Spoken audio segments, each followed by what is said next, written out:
In this tutorial, we'll be discussing the heat that's associated with chemical reactions and how to calculate it. Alright, when they refer to enthalpy, they're actually talking about the heat involved in the chemical reactions.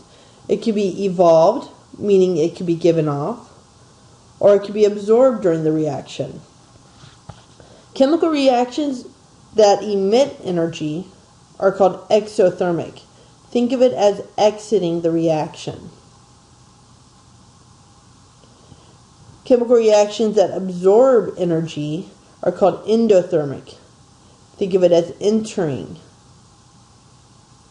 the reaction.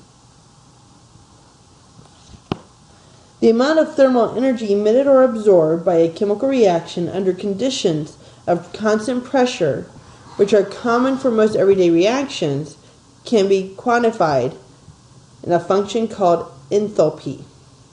So when they're talking about enthalpy, they're referring to the energy in the reaction. So we defined enthalpy of the reaction as delta H. The triangle, whenever you see that triangle, I want you to think delta. Delta is a Greek letter, but here they use it to symbolize change in. You may have seen that in other classes. So whenever you see that triangle, I want you to say either delta H or change in H as the amount of thermal energy or heat that flows when a reaction occurs at constant pressure. The sign of delta H depends on the direction of which the thermal energy flows. So, if it's flowing out of the reaction, if it's getting hotter, it's going to be negative. If it's going into it, it's going to be positive and it's getting colder. Also, if it's negative, if it's going out of it, that means it's exothermic.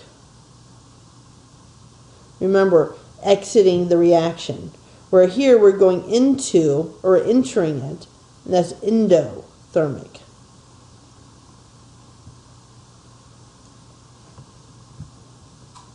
So let's talk about exothermic for a little bit. So exothermic is when something gives off heat. So I have a couple pictures here for you.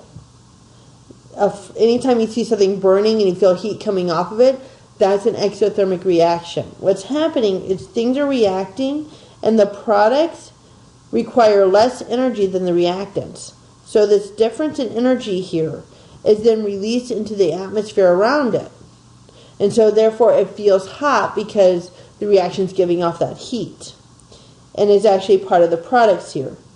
Notice they put delta H and they put a negative sign there. So delta H is negative when it's exothermic because it's being given off. When thermal energy flows out of a reaction and into the surroundings, as in an exothermic reaction, the delta H, or the change in enthalpy, is negative.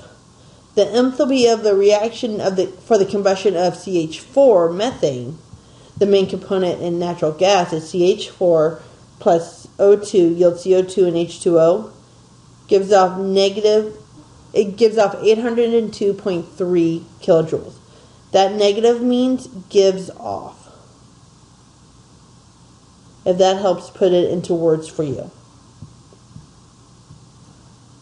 The magnitude of the delta H tells us that the 802.3 kilojoules of heat are emitted when 1 mole of CH4 reacts with 2 moles of oxygen.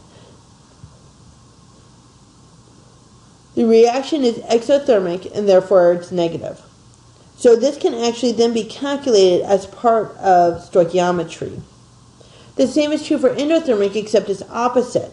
The reactants actually have less energy than the products, and so heat has to be put into the reaction in order for it to happen. Notice that the heat is on the left-hand side this time, and the delta H is positive. So when thermal energy flows into the reaction and out of the surroundings, as in an endothermic reaction, the delta H is positive.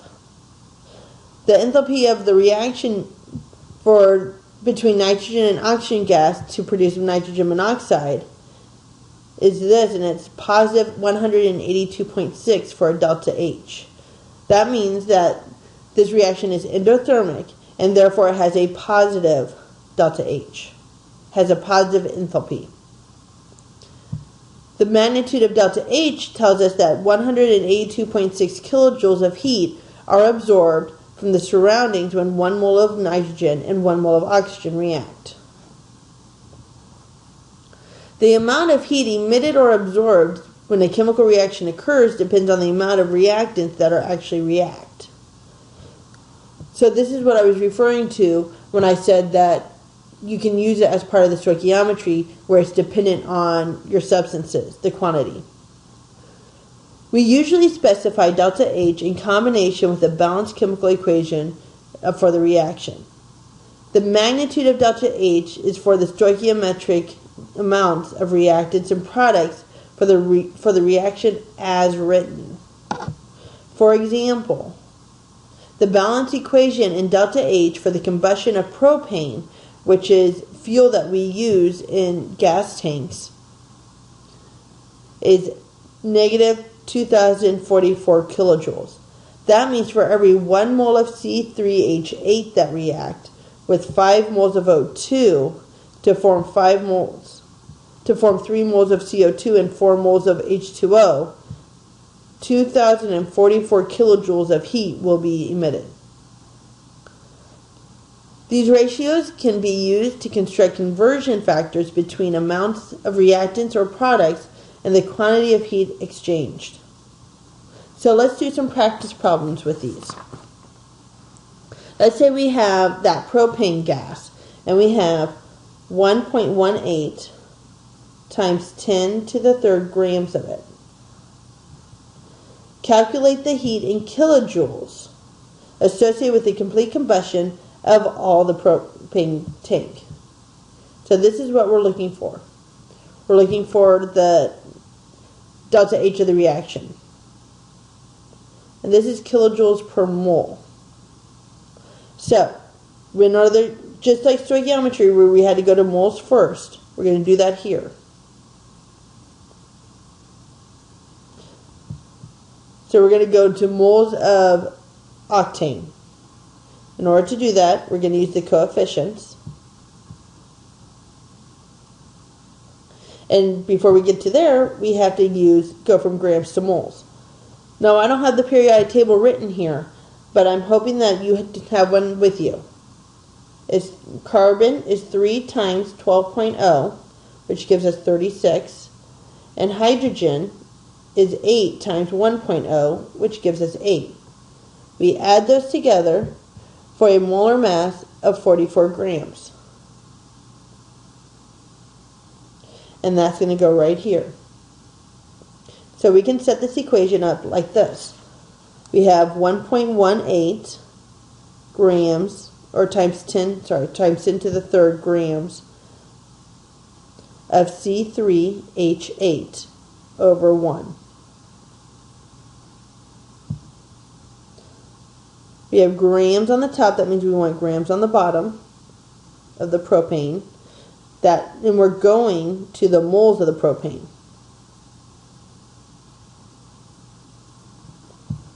We look here, we have 44 grams per mole. So 44 goes with grams and 1 goes with mole.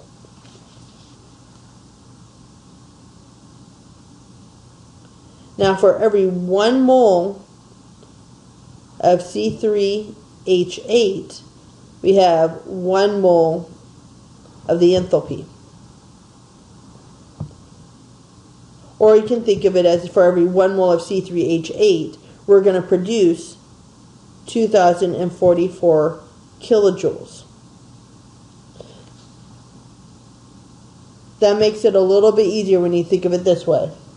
When you go straight from the coefficients of the reactants to the amount of energy. So it's going to be 1.18 times 10 to the third divided by 44 times 2,044. Your final answer will be negative 5.48 times 10 to the fourth kilojoules.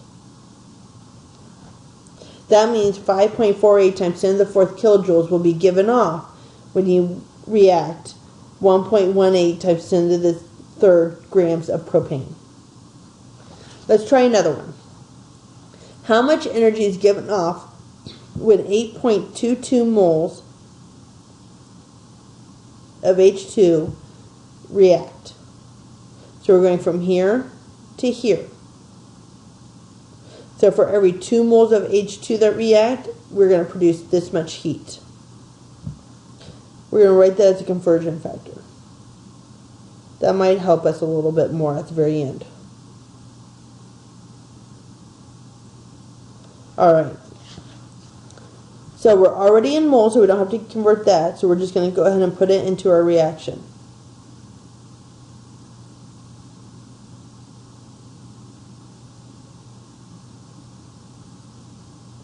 So for every 2 moles of H2, we make 570 kilojoules of heat. So 8.22 divided by 2 times 570 come out to be negative 2.34 times 10 to the third kilojoules. We're going to do one last sample. How much energy is given off when 222.4 grams of N2 reacts?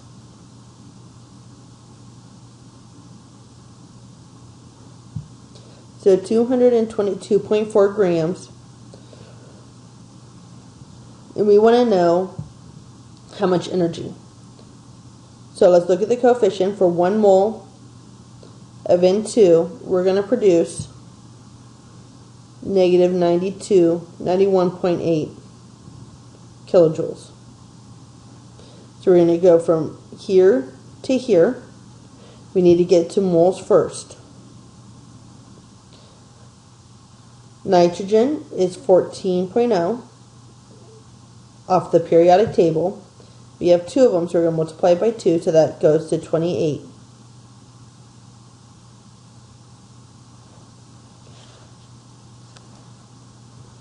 So it's going to be 222.4 grams of N2 over 1. First thing we need to do is convert this over to moles. 28.0 grams of N2 is 1 mole of N2. Now we're going to use this up here.